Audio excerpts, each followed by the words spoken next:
Now, one of the things we can do to try to further reduce the risk of patellofemoral tracking is to redesign the femoral component for explicit use with kinematic alignment, and if we do so, we should strive to increase the lateral coverage of the distal femur.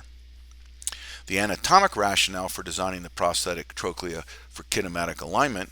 can be seen in these examples, two different distal femurs, where the existing femoral component designed for mechanical alignment is positioned using kinematic alignment.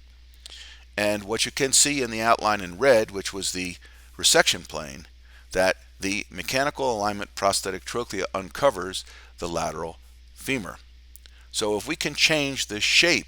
of the prosthetic trochlea to extend more lateral and, as I'll show in a moment, some minor deviations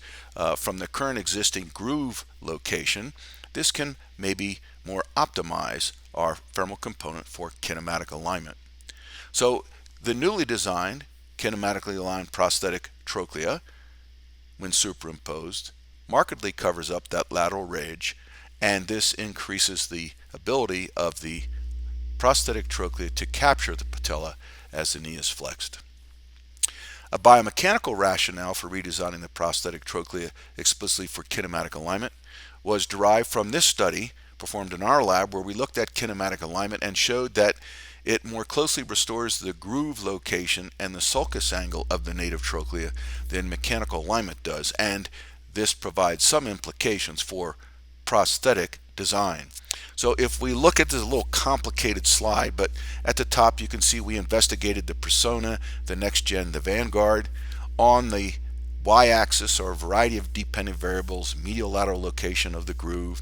radial location of the groove, sulcus angle, and we did this on 10 three-dimensional models of native femurs, and we discovered that just small modifications that change the medial, lateral, and radial locations of the groove and sulcus angle are strategies that can be used to more closely restore the native trochlea and perhaps more optimize a redesigned